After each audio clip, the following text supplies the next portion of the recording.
because you know Christ had to die for that and that God abhors it, right? Go on. Okay.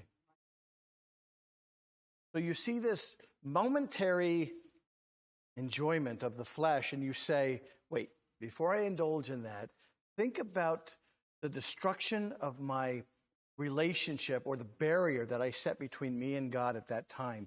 I can indulge in this for a fleeting moment, but what am I doing to the God that saved my soul and that loves me and wants to bless me? Lorena?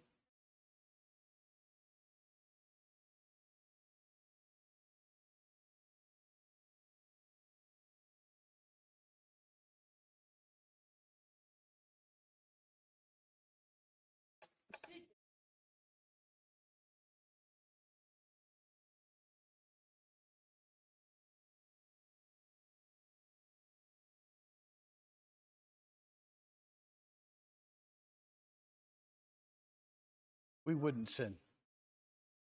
We'd hate that sin.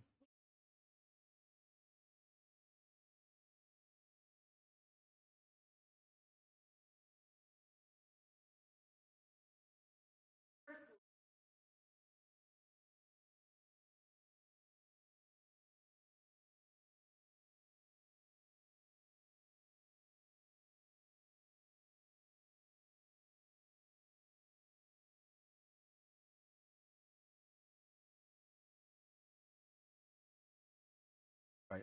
Separate, sanctified.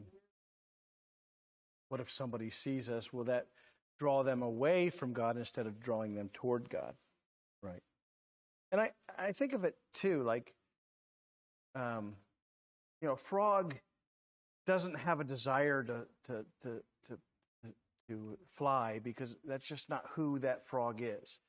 And so, like, when I think of as a Christian sinning or going down that path of sin, you're thinking, but that's not who I am anymore. I'm dead to that.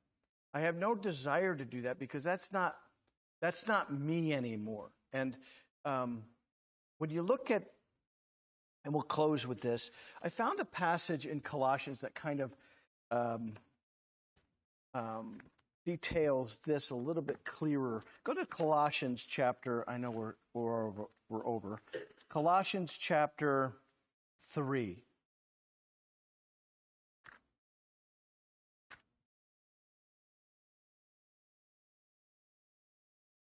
We'll start at verse 1.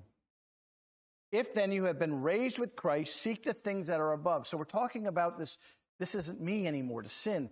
I am now associated with something different, with Christ. And now that I'm Christ, I'm seeking things that are elevated, things that are above, where Christ is seated at the right hand of God. Set your mind on things that are above, not on things that are on earth, for you have died and your life is hidden with Christ in God. When Christ, who is your life, appears, then you also will appear with him in glory. So now you're being in Christ. You're now a different person. Put to death, therefore, what is earthly in you, sexual immorality, impurity, passions, evil desire, and covetousness, which is idolatry. On account, get this, of these, the wrath of God is coming. What does that tell you? All of those things that you want to indulge in temporarily or play with are things for which Christ died, and the wrath of God is coming to judge. You're not to be part of that. That's not you anymore. And how disappointing to God when he's coming to judge those things of wrath and his own children are engaged in those things that Christ died for, that his wrath was imputed upon his Son for. It goes on to say, put on then, as God's chosen ones, holy and beloved, compassionate hearts, kindness, humility, meekness, and patience, bearing with one another, forgiving each other. The Lord has forgiven you, you must also forgive. So it not just tells you what not to do, but also tells you what does please the heart of God. So focus on that. That is the will of God for your life. those things that we know to do that please God. Believers should not be walking in sin. A believer should be convicted, repenting, and abhorring and turning away from sin. Shouldn't be getting as close as they can to it.